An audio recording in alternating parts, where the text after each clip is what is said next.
few of y'all might have already heard about this, about how the music industry has very close ties with the private prison system. Yeah. And the reason being is because the music business has invested millions of dollars in the private prison system. Oh, yeah. Yeah. You heard it correctly. Again, the music business and the entertainment business in general, meaning people who control the media, the music industry, and also publication, private prisons. Yeah, magazines, all that. Somebody somebody sent me an article, like I think it was like 6 or 7 years ago. Right. And I read this article, bro, and I was like absolutely shocked, very shocked. Talk to us. In fact, I want to read this this article, but it's actually a letter that was written by somebody that was a decision maker at a major label. Shot caller. And he said, you know, he was invited to a very special meeting about the future of hip hop back in 1991. Okay. So here's what he said. This is how the events went down at the meeting. Break it down, man. Okay, just ride with me, okay? Because I'm reading this. This is real. Hold on, wait. Let me try to. Way out article too, man. You know what I'm saying? When you told me on telephone about this, wait till y'all hear this, G. You know what I'm saying? It's mesmerizing how these people do. You know what I'm saying? The plans that they got for how far they will go. You know what I'm saying? To make people, you know, actually slip in society. You know what I'm saying? Okay, so it says, and the title of the letter is "The Secret Meeting That Changed Rap Music and Destroyed a Generation." Damn. So it says, hello. After more than 20 years, I finally decided to tell the world what I witnessed in 1991, which I believe was one of the biggest turning points in popular music and ultimately American society. I have struggled for a long time weighing the pros and cons of making my story public, as I was reluctant to implicate the individuals who were present that day. So I've simply decided to leave out the names and all the details that may risk my personal well-being and that of those who were, like me, dragged into something they weren't ready for. Damn. Hold on, let me So we gonna tell the story. We gonna tell the story. We ain't scared. You know what I'm saying? What they gonna do? They after us, not explaining. Look, that black van. So look. So he says, between the late 80s and early 90s, I was what you may call a decision maker with one of the more established companies in the music industry. I came to Europe in the early 80s and quickly established myself in the business. The industry was different back then, since technology and media weren't accessible to people like that, like they are today. The industry had more control over the public and had the means to influence them any way it wanted. Right. This may explain why in early 1991, I was invited to attend a closed-door meeting with a small group of business insiders to discuss rap music's new direction. Rap music's new direction. Yeah. Little did I know we would be asked to participate in one of the most unethical and destructive business practices ever seen. Crazy. So this was the meeting. The meeting was held at a private residence on the outskirts of Los Angeles. I remember about 25 to 30 people were being there. Right. Most of them familiar faces. Speaking of those I knew, we joked about the theme of the meeting, as many of us did not care for rap and failed to see the purpose of being invited to a private meeting to discuss the future of hip-hop. Talk to him. Among the attendees was a small group of unfamiliar faces who stayed to themselves and made no attempt to socialize beyond their circle. Based on their behavior and formal appearances, they didn't seem to be from our industry. Our casual chatter was interrupted when we were asked to sign the confidentiality agreement, preventing us from publicly discussing the information presented during the meeting. Needless to say, this intrigued, in some cases, disturbed many of us. The agreement was only a page long, but very clear on matters and consequences, which stated that violating the terms would result in job termination immediately. We asked several people what this meeting was about and the reason for such secrecy, but could not find anyone who had the answers for us. A few people refused to sign and walked out. Nobody stopped them. I was tempted to follow, but curiosity got the best of me. That's right. A man who was part of the unfamiliar group collected all the agreements from us. So now it's going to get to the good part because the meeting about to start. Talk to him, G. It says, quickly after the meeting began, hold on one second. Get your popcorn, y'all. Popcorn, get your pistols. No, for real though. Quickly after this meeting began, one of the industry colleagues, who shall remain nameless like everybody else, thanked us for attending.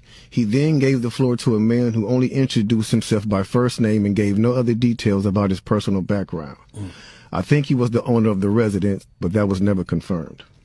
He briefly praised all of us for the success we had achieved in our industries and congratulated us for being selected as part of this small group of decision makers.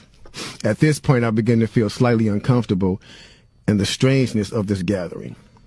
The subject quickly changed as the speaker went on to tell us that the respective companies we represented had invested in a very profitable industry, which could become even more rewarding with our active involvement. Damn. He explained that the companies we worked for had invested millions into the building of privately owned prisons, and that our positions of influence in the music industry would actually impact the profitability of these investments. Then he says, I remember many of us in the group immediately looking at each other in awe and confusion.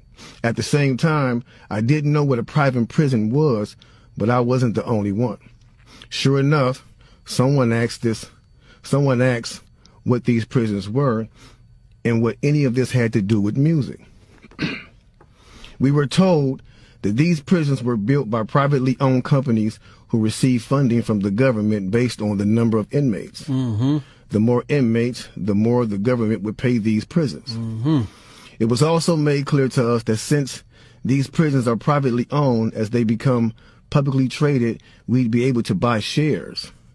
Most of us were taken back by this. Again, a couple of people asked what this had to do with us. At this point, my industry colleague who had first opened the meeting took the floor again and answered our questions. He told us that since our employees had become silent investors in this prison business, it was now in their interest to make sure that these prisons remain filled. Our job would be to help make this happen by making music which promote criminal behavior, rap being the music of choice. He assured us that this would be a great situation for us because rap music was becoming an increasingly profitable market for our companies, and as employees, we'd also be able to buy stocks in these prisons. Immediately, silence came over the room. You could have heard a pin drop. I remember looking around to make sure I wasn't dreaming and saw half of the people with dropped jaws. My daze was interrupted when someone shouted, "Is this a fucking joke?" At this point, things became chaotic. Right. Two of the men who were part of the unfamiliar group grabbed the man who shouted and attempted to remove him from the house. A few of us, myself included, tried to intervene. One of them pulled out a gun, and we all backed off. They separated us from the crowd, and all four of us was escorted outside. My industry colleague, who opened up the meeting earlier, hurried out to meet us and reminded us that we had signed an agreement and would suffer the consequences of speaking out about this publicly, or even those who attended the meeting. Damn. I asked him, why was he involved with something so corrupt? And he replied, it's bigger than the music business and nothing we can do. No, it's bigger than the music business and nothing we want to challenge without risking consequences. We all protested as we walked back into the house. I remember word for word the last thing he said. It's out of my hands now. Just remember you signed an agreement. He then closed the door behind him. The men rushed us to our car and actually waited until we drove off the property. Damn. So this meeting, bro. Now that's a lot for a meeting right there. Oh yeah, definitely. You know, and this person later on, he said, you know, this person actually ended up leaving the music industry after this happened. A few years after this, he ended up leaving the music industry. Okay. And he said he just, like, you know, over the years he just felt guilty, because he said as he sat back and he watched these plans come to a reality over 2 decades, he sat back and was like, wow, they really pulled it off. Yeah. They really pulled this off. He was like, they were told not to sign any more political rappers, any more rappers that had messages in their music. No positivity. It was all to be gangster rap music that they promoted and put out. So if you wonder where Brand Nubians went, where Pro Righteous Teachers went, where Public Enemy went, where KRS-One went, and all sorts of groups like that was talking, even Queen Latifah and Moni Love and those, you know, everybody. What I'm saying? It's a back door. Yeah, anything that was harmless, fun rap, you know, anything that had a message in it had to go. Yeah, that's why if you even notice though, we talk about that all the time. Even be brief with it, you know what I'm saying? Those charms that came out like maybe in 1988, 89, the African charms, those they lasted for about 2 years and they disappeared real quick. You know what I'm saying? Yeah, definitely. Now, after reading all this, you know, it actually made me feel a few different ways. The first emotion I felt was shocked, because I was definitely taken back by this, just knowing the level of evil that's involved by even thinking of a plan like this. You know what I'm saying? The second emotion I felt was anger. Anger because it's not enough for them to exploit our culture and make all the money off of it. Mm-hmm. Because let's keep it real, the industry has never been favorable towards the artists. Never.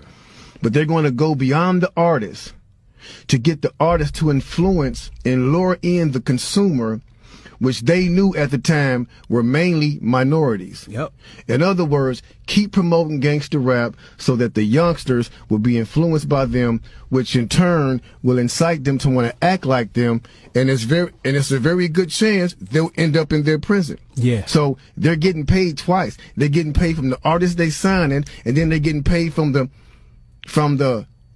people that these artists influence that goes to prison trying to be like these artists. Yeah. So they making a killing. A killing. They're using the music business to promote their private prison business. My man is right there talking that right. 1988, a man named Tom Beasley, man. That's the co-founder of the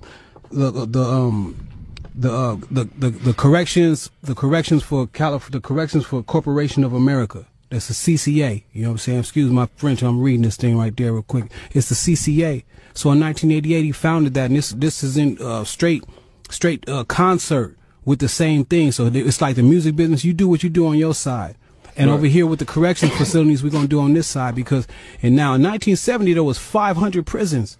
You know what I'm saying? Only 500 prisons in the United States. To this day, there's 1,700 prisons right now. That means big business. I'm talking about that done flippled over. You know what I'm saying? If flippled over is a word, because they're making a lot of money off of these things per inmate. You know what I'm saying? So getting with the same thing of the music, it all went hand in hand, and we just partying at the same time. So us as the artists is the tool they use. Yeah. The music is the bait. Yep. And the young consumers are the prey. It's a cold game. Cold game, bro. Cold game. Then I felt sad. Sad because everything we seem to try to create, we always seem to give it away. We're always being tricked and deceived into believing that they have our best interests at hand, when clearly they never have and they never will. They never will have our best interests at hand. It's blow after blow after blow after blow. And they can't even get up. Yeah. They always find some kind of way to scheme, take, and just make sure we stay in our prospective places. Even look how they flip it even right now. Like right now what we saying to a young dude that's a young rapper, the way it's set up, it would look for him to hate us, because it's like, what you trying to stop my business for, of making the money? You know what I'm saying? An underprivileged dude that never had nothing, and he trying to get some snaps, but he just doing this thing off of ignorance, and they know that. So it's dudes like us that be trying to say something like this, and they'll have the rapper dude looking at us like we the fool. Yeah. You know what I'm saying? Trying to rain on his parade, when we ain't trying to do nothing like that. We trying to tell y'all, look here, They making $1.7 billion a year on this private prison system.